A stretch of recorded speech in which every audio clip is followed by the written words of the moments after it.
വർഷം 1995. സിദ്ദിഖ് ലാലുമാരുടെ തിരക്കഥയിൽ മാന്നാർ മത്തായിയും സംഘവും ഒരു രണ്ടാം വരവ് നടത്തുന്ന സമയം. അടിമുടി ചിരിപ്പിച്ചുകൊണ്ട് മുന്നോട്ട് പോയിരുന്ന സിനിമയുടെ ഗതി മാറ്റിയ ഒരു കഥാപാത്രം കടന്നുവരും.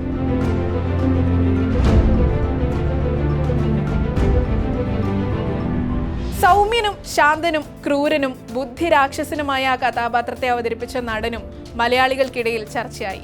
അയാളെ കണ്ട് മിഖായിലിന്റെ സന്തതികൾ എന്ന സീരിയൽ അഭിനയിച്ച നടനല്ലേ ഇത് എന്ന് ചോദിച്ചവരും ചുരുക്കമല്ല.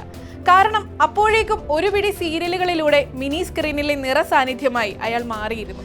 ഏതാനും മാസങ്ങൾക്കുള്ളിൽ തന്നെ ആ നടൻ തന്റെ പേര് മലയാള സിനിമയിൽ വ്യക്തമായി കുറിച്ചിട്ടു.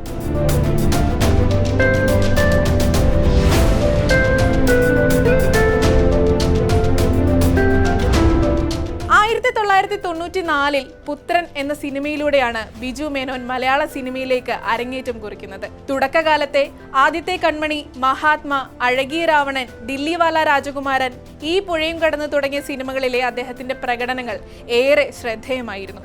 1997 ബിജു മേനോനെ തേടി ആദ്യ സംസ്ഥാന പുരസ്കാരം എത്തുന്നത് കൃഷ്ണഗുഡിയിലെ ഒരു പ്രണയകാലത്ത് എന്ന സിനിമയിലെ അഖിലചന്ദ്രനിലൂടെ. എല്ലാവരോടും വെറുപ്പ് ചോദിച്ചു വാങ്ങുന്ന, ഒടുവിൽ ചോദിക്കുക പോലും ചെയ്യാതെ എല്ലാവരുടെയും സഹതാപം നേടിയെടുക്കുന്ന കഥാപാത്രത്തിലൂടെ ഏറ്റവും മികച്ച രണ്ടാമത്തെ നടനുള്ള കേരള സർക്കാരിന്റെ പുരസ്കാരം അദ്ദേഹത്തിന് ലഭിച്ചു.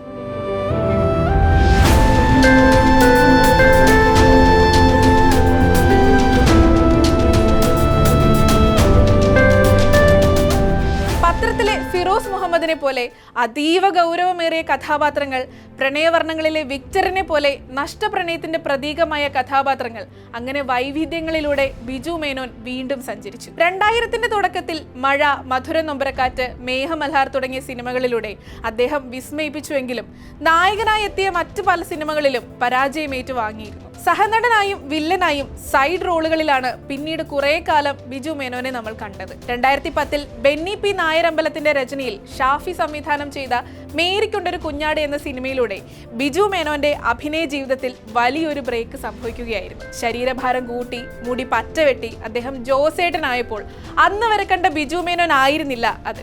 അതൊരു തുടക്കമായിരുന്നു. സിനിമകളിൽ നായകനേക്കാൾ സ്കോർ ചെയ്യുന്ന ബിജു മേനോൻ കഥാപാത്രങ്ങളുടെ തുടക്കം.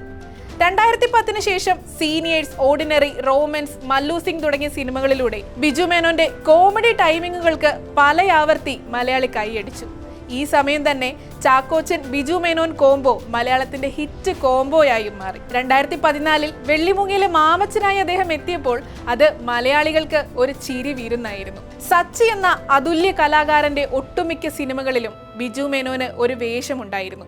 അദ്ദേഹത്തിന്റെ അവസാന ചിത്രമായ അയ്യപ്പനും കോശിയിലെ അയ്യപ്പൻ നായർ എന്ന മുണ്ടൂർ മാടൻ മലയാളികൾ വലിയ രീതിയിൽ ഏറ്റെടുത്ത കഥാപാത്രമാണ്.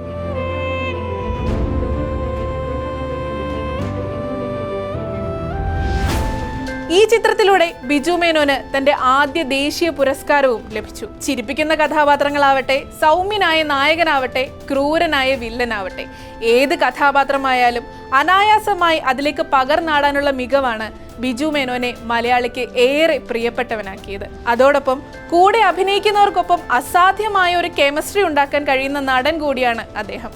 30 വർഷം പിന്നിടുന്ന അഭിനയ ജീവിതത്തിന്റെ തിളക്കത്തിൽ നിൽക്കുമ്പോഴും ആ പ്രതിഭയുടെ കയ്യിൽ ഇനിയും അടവുകൾ ബാക്കിയുണ്ട്.